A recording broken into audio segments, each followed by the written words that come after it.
So Realme Bangladesh আগামী 22শে মে অফিসিয়ালভাবে Realme C35 স্মার্টফোনকে নিয়ে আসবে বাংলাদেশের মার্কেটে। আর এই ফোনটা কিন্তু হুবহুব গ্লোবাল ভার্সনের স্মার্টফোনের মতোই হবে, মানে দাঁড়াচ্ছে গিয়ে পুরোপুরি আইফোনের মতো ডিজাইনের সাথেই আসবে রিয়েলমি C35 স্মার্টফোনটা। এর আগে গুঞ্জন উঠছিল যে রিয়েলমি নার্জো 50A প্রাইম স্মার্টফোনটাকে লঞ্চ করবে, যার ক্যামেরা বাম্পটা ব্ল্যাক কালারের, বাট রিয়েলমি কিন্তু তাদের এই পোস্টার মাধ্যমে আমাদেরকে কনফার্ম করে দিয়েছে যে সি সিরিজের কোনো একটা নতুন স্মার্টফোন আসতে যাচ্ছে। আর এর ডিজাইন মানে বডি ডিজাইনটা দেখলেই আপনারা বুঝতে পারবেন রিয়েলমি C35 স্মার্টফোন কি আনতে যাচ্ছে তারা। আর এই ফোনটার সাথে রিয়েলমি 9 4G স্মার্টফোনটাও আসবে অফিসিয়ালভাবে। তো আজকের এই ভিডিওতে রিয়েলমি C35 স্মার্টফোনটা সম্পর্কে জানাচ্ছি। প্রথমবারের মতো রিয়েলমি তাদের সি সিরিজে ফুল এইচডি রেজলিউশনের ডিসপ্লেকে ইউজ করতে যাচ্ছে। আর এই স্মার্টফোনটার ডিসপ্লে সাইজ হবে 6.6 ইঞ্চি, যেখানে কিনা কোনো হায়ার রিফ্রেশ রেট না থাকলেও পান্ডা গ্লাসের প্রোটেকশন পাওয়া যাবে। তবে এই ডিসপ্লেটা কিছুটা ব্যাকডেটেড মনে হতে পারে আপনাদের কাছে, বিকজ এখানে কোনো পাঞ্চলের কাটআউটকে ইউজ করেনি রিয়েলমি। বাট এই ফোনটা যেহেতু খুব চিপ প্রাইসে লঞ্চ করা হবে বাংলাদেশের মার্কেটে, তাই এখানে কারো কোনো অভিযোগ করার সুযোগই নেই। অ্যান্ড্রয়েড 11 আর রিয়েলমি UI 2.0 সাথে আসলেও আগামীতে অ্যান্ড্রয়েড 12 এর আপডেটটা চলে আসবে রিয়েলমির এই স্মার্টফোনটায়। এই ফোনটার মধ্যে 12 ন্যানোমিটার ফেব্রিকেশনে তৈরি করা ইউনিসকের টাইগার সিরিজের T616 এই চিপসেটটাকে ইউজ করতে যাচ্ছে রিয়েলমি, অথবা করেই ফেলেছে রিয়েলমি, বিকজ এর আগের ডিটেলস রিভিউতে আমি ফোনটার ভালো মন্দ সম্পর্কে জানিয়েছিলাম।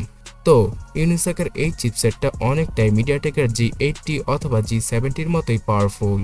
এই ফোনটার মধ্যে 6GB এবং 4GB র্যামের ভার্সন থাকবে, যেখানে কিনা 64GB আর 128GBর UFS 2.2 এর ফাস্টেস্ট মেমোরিকে ইউজ করবে রিয়েলমি। আর আমি এই স্টোরেজ টাইপটাকে ফাস্টেস্ট এজন্যই বললাম যে শুধুমাত্র 14 থেকে 15,000 টাকা বাজেটে যদি এই ফোনটা আসে, তাহলে অবশ্যই অন্য 10টা স্মার্টফোন থেকে এই ফোনটার রিড এবং রাইডের স্পিডটা অনেক বেশি হবে।